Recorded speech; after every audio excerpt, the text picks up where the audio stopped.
My name is Shelly, also known as Charlie 3. I know everyone wants to know, what is this channel about? Girl versus Cupcake, my weight loss journey. What does that really mean? Why is my channel special? Why do you want to hear me talk for however long I plan to talk? My story is a little bit different because I did lose a significant amount of weight, and I lost that weight at an age where most people say it's impossible. Now, I know what you may be thinking, if I lost all this weight, why am I sitting here in a robe all covered up? If she didn't lose weight, if she gained it all back, she's a fraud, she's a liar, she's, just trying to game the system, I guess. I don't know. But grew up church girl. There's an old song called I Should Wear a Crown. And one of the key parts of the song is where they say, I'm going to put on my robe, tell the story how I made it over. Meaning I'm going to get to heaven, I'm going to put this robe on, and we're going to sit around and talk about how our struggle was and how we finally made to heaven and now we're happy.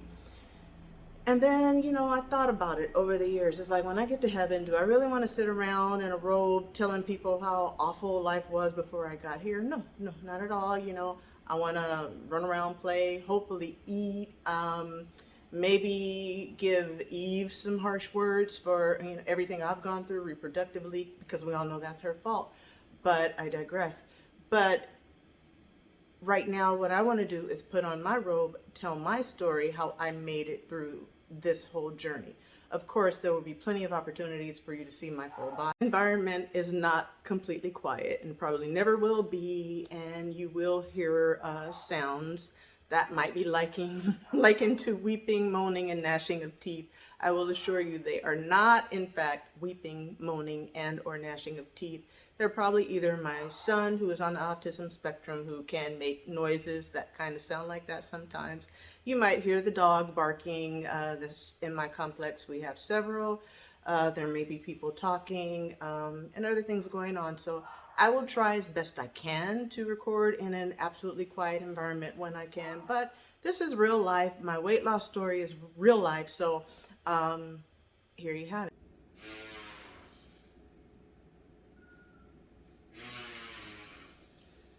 First video, this is just an introduction just for you to know what this is about, to have a basic idea of what I plan to talk about. I will talk about my journey, how long it actually took. It's been a long time coming till I reached the point where most experts consider it, quote, weight loss, and that's where you've maintained the weight loss for a certain time period. Where I am right now, I've maintained it for about 2 years now, so I do meet the official criteria of weight loss success, yay, but I still have some fine tuning that I would like to do. And in order for me to get here, I did face more challenges than some of the average people trying to lose weight, and I had a huge setback, and that's something I want to talk about, in addition to other health conditions and some natural remedies. My background: I am a registered nurse and I am a nurse practitioner. Keeping that in mind, you may hear things about medical treatments, medical remedies, some natural health aids, but this channel is not designed to be your source of health care. So any medical illness or condition, you do need to consult your personal medical practitioner.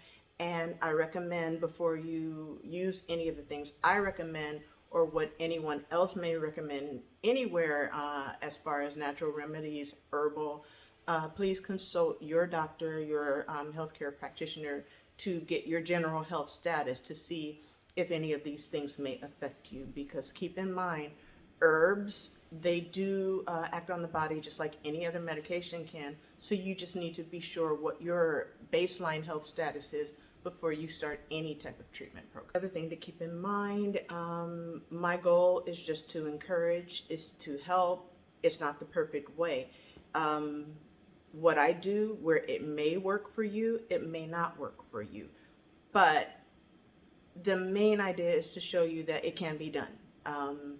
Some of the methods might seem unorthodox that I've utilized to get to where I am. Some people do it and it works perfect for them. There are tons of weight loss programs that are very effective. Some may work for you, some may not work. For me, you might take bits and pieces, which is kind of what I did to get to where I am now.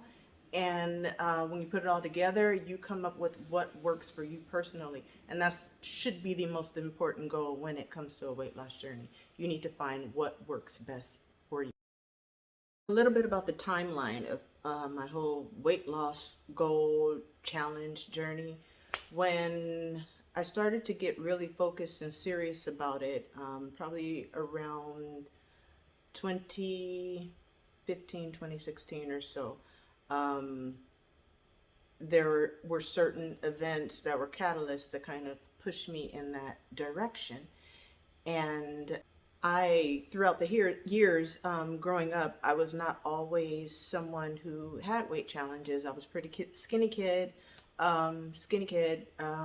big butt, and I grew up that way, fairly tall. Never really had a weight problem until I reached my adult years, and mainly late 20s, mid to late 20s, when I was in school, had a lot of other challenges. I did not reach the level of obesity that I had gotten to at my heaviest weight, but I was by criteria overweight, or I could lose some weight. Historically, I was able to hide a lot of the weight because of my body type, body shape. Most of my weight settled in hips, thighs, lower region, and so I maintained a thinner torso. So for years and years and years, I was able to hide a lot of weight that I had gained from my height and where the weight deposited. But back in 2011, I was working at one hospital, and one of the nurses walked up to me and innocently asked, "Hey, Shelly, do you want to do the Surf City Half Marathon?" And me, not really knowing what it was, I was like, "Okay, sure, why not?" And then I researched what I was doing, and I realized it was 13.1 miles running, hopefully, but at that point in time, I actually weighed about 265 pounds. There's no way I'm running 13.1 miles in a half marathon. So I figured, I could probably walk it, be okay. And so I was like, okay. And then reality set in. I ended up with a fairly significant respiratory infection during that time period, and so I couldn't train the way I had planned to. And this was around November. The half marathon was supposed to be in February. I ultimately did end up completing that half marathon.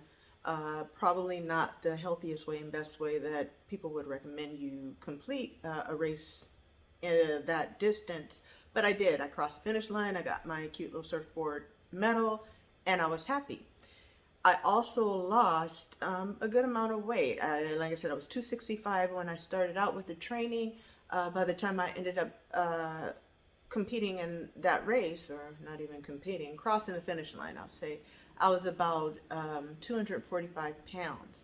And it was at that point I thought that participating in these activities could be a catalyst to me completely losing all of my weight. I competed in all of these races and started to lose a little more weight here and there. I said, hey, well, maybe I should, do a little more. And I started combining some 5Ks, the half marathons. I was never able to completely run a race. I would run, walk, or at least walk. And I got across the finish line a decent amount of time. I actually finished. I didn't collapse anywhere along the course, and that was always one of my goals. So I figured, that was success. And it came to a point where I thought, well, maybe I'll start to document this. So I started keeping certain pictures and aimed to develop a site to document the whole journey. At that point in time, I was toggling back and forth between plans like Weight Watchers, low carb type diet plans, and just basically eating what most people consider it like healthy. But we all have our different ideas of what healthy is. But I would just try to eat a nutritionally sound diet and making sure I was eating enough carbohydrates so that I would have the energy that I needed to complete the races. Fast forward, I was moving forward with my plan to document, still hadn't fully lost weight, but was losing here and there. And during those time periods, I would get really excited. I'd be like, hey, I lost like 20 pounds. And I'd go to the doctor, and then, I expected one response, and